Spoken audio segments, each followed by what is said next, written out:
সম্মানিত দর্শক, আসসালামু আলাইকুম। আশা করি আপনারা সবাই ভালো আছেন। আজকে আমি আপনাদের সামনে একটা নতুন ভিডিও নিয়ে আসছি। ভিডিওটা খুব গুরুত্বপূর্ণ।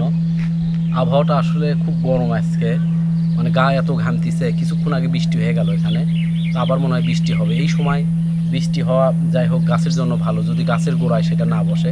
তো যাই হোক, আমি যে কথাটা আপনাদেরকে বলতেছি, তো আজকে আমি একটা নতুন রোগ নিয়ে, গাছের একটা নতুন রোগ নিয়ে আপনাদের সাথে আলোচনা করব। এটা খুব গুরুত্বপূর্ণ একটা রোগ।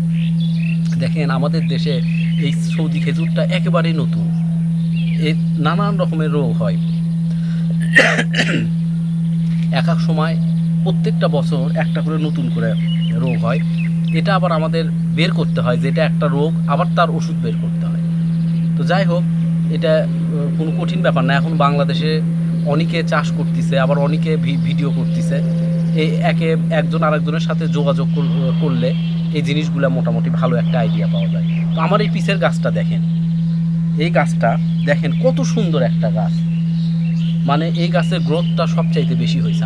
আমার যতগুলা গাছ আছে তার মধ্যে এই গাছের গ্রোথ সবচাইতে বেশি।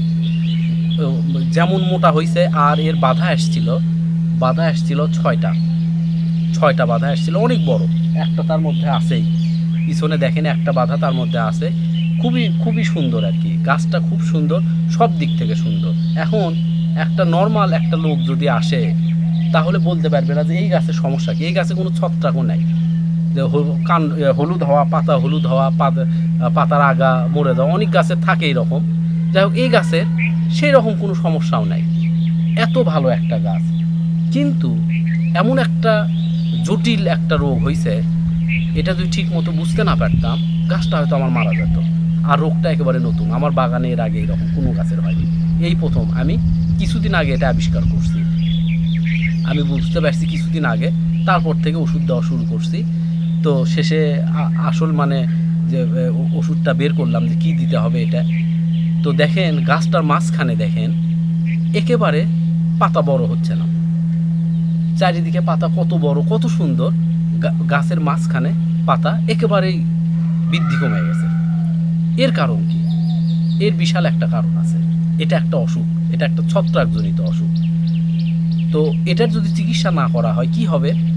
গাছের গ্রোথ কমে যাবে, মাঝের পাতা আস্তে আস্তে মারা যাবে, এক সময় গাছটা মারা যাবে, কিন্তু দীর্ঘ সময় নিয়ে গাছের ফল কমে যাবে।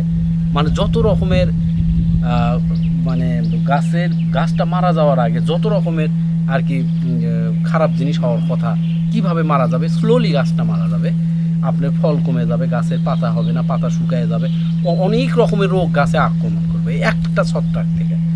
তো এমনও হতে পারে, ঠিক মতো এই চিকিৎসা যদি না করা হয়, তাহলে যেসব অসুখে গাছ মারা যাওয়ার আগে হবে, অন্যান্য গাছেও সেগুলো হতে পারে। কত বড় একটা গুরুত্বপূর্ণ অসুখ। তো যাই হোক, এই গাছটার হয়েছে কি, মাঝের পাতা বৃদ্ধি হচ্ছে না। তো এটার জন্য একটা ওষুধ আছে, আমি বের করছি। এটা হচ্ছে কপার অক্সিক্লোরাইড গ্রুপ।